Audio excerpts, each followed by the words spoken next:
אלונה,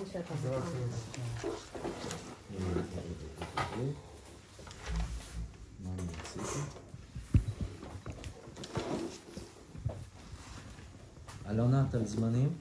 כן. יופי. מיכה, אתה תגיד קודם כל שאתה מוכן. אני מוכן. יכול להתחיל בזמנך. אני רוצה, זה העט שלי, השחור? של כאן? לא, אצלי. תביא לי אותו. האמת היא, קרבי? כן, יופי. זה יעניין אותך מספיק. מצוין. עדיף שתהיו קרובים, מאשר כמה שיותר רחוק. יופי. התחלנו? אני מוכן. מקליט? אוקיי. אז אנחנו הולכים לדבר על גיאומטריה מקודשת.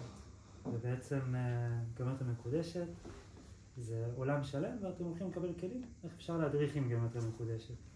אז יש 3 דברים שצריך להכיר. אחד זה מה זה, השני זה איך יוצרים, בעזרת עט, סרגל ומחוגה.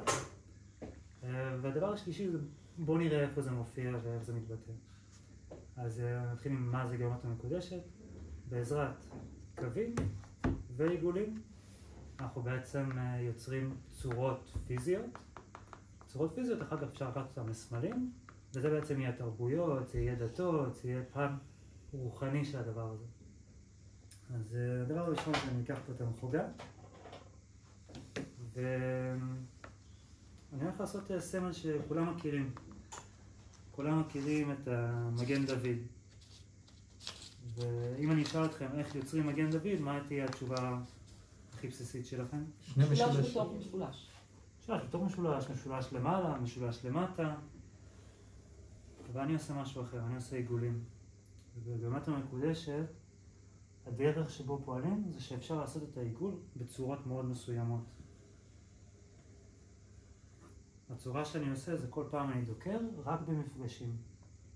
איפה שיש מפגש, שם יהיה העיגול. ואחר כך, כשאני אבוא ואגיד לכם, בואו נספור כמה עיגולים עשיתי, אנחנו נוכל לספר סיפור. את הסיפור הזה, אתם בטח גם מכירים. כמה עיגולים עשינו עד עכשיו? מישהו ספר?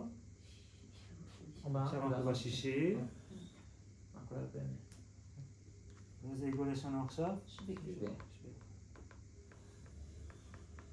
מה יצרתי?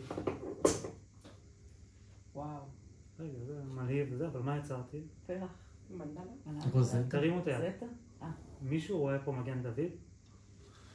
עוד לא, נכון? פה נכנס הגיאומטריה המקודשת. שבעצם בתוך אותו ציור אני יכול לעשות משולש, משושע, ריבוע תלת מימדי, יכול לעשות גם מגן דוד. יכול לקחת צורות יותר מורכבות, כמו שמישהו אמר רוזטה, אני יכול לקחת, זה כבר המרכבה, זה משולש בתוך משולש הוא תלת מימדי.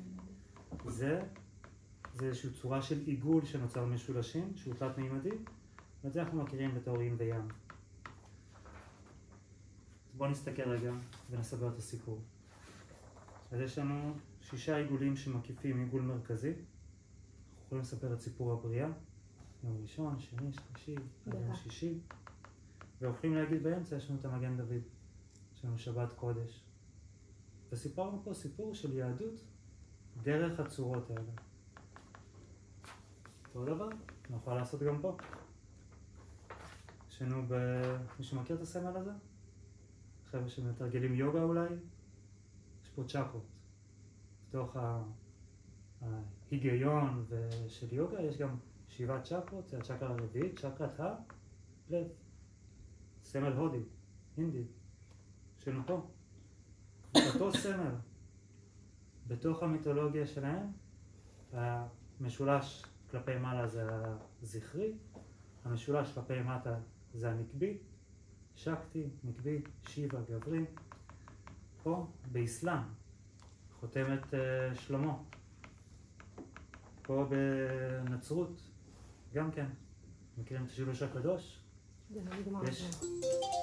לא אמרת לי דקה. אמרתי, חשבתי ש... פספסת. סליחה, אני בתוך הדיבור.